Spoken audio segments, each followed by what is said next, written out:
to know who you ask, they'll tell you I'm a legend. From YO to the Veil to the Mongo spot on Creston. Always been 1,000, never ever been a lane. Lay a nigga down for these 3 letters on my chain.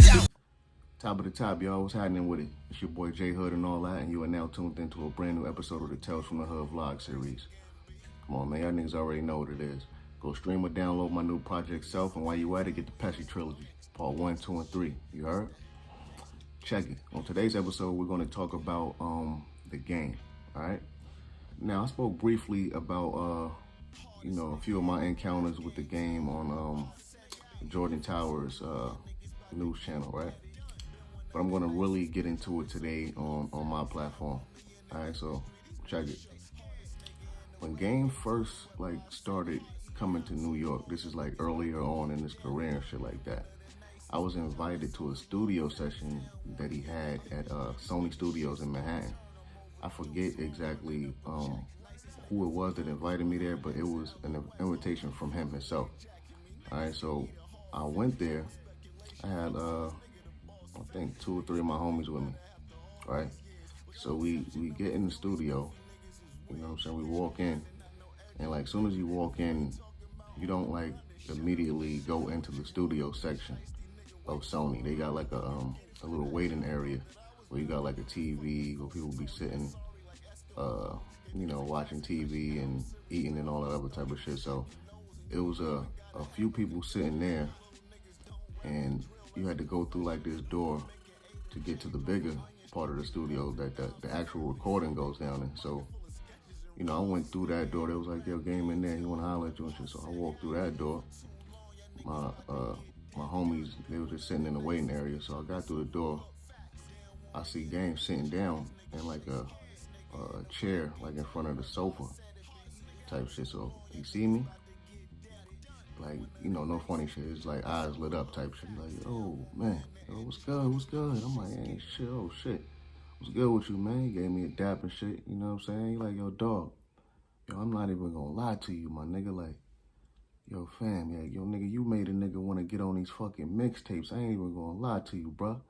Nigga, you killing this shit, nigga. You inspired me to get on these shits. I ain't even gonna lie to you, nigga. That 100 balls you dropped and all that, nigga, I heard that shit and was like, nigga, I gotta get on these fucking tapes, man. I gotta get on my freestyle shit. I'm looking at him and shit. He like, nah, seriously, bro.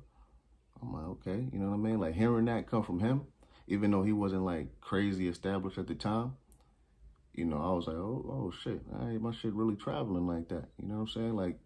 He on the West Coast. Now, I mean, don't get me wrong. I knew the mixtapes were circulating internationally and all that, but it's always good, hearing that other artists are hearing your shit and they respecting your shit like that. So when he was saying that to me, I'm like, okay, that's dope. That's dope.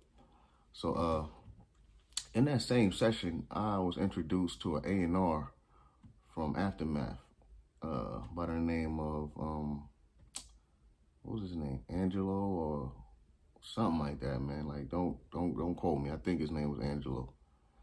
But anyway, we were sitting down chopping it up, and he was telling me that the Aftermath was interested in signing me.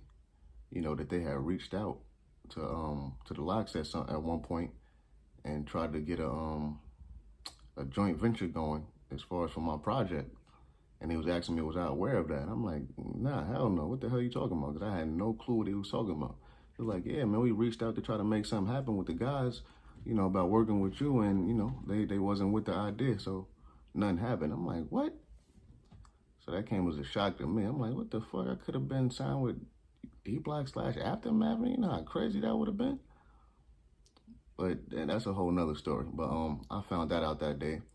And, at that time, he was in New York probably for a week, maybe 4 or 5 days, if not a whole week. But the next day, he invited me out to go kick it with him and shit. And we went to a celebrity basketball game that he had to play in that Gacho's gym in New York and shit. So I went to the game with him and shit. It was lit, everybody was all on the nigga. People were surprised to see me with him and shit, you know what I mean? It was crazy, man. Motherfuckers was showing wild love.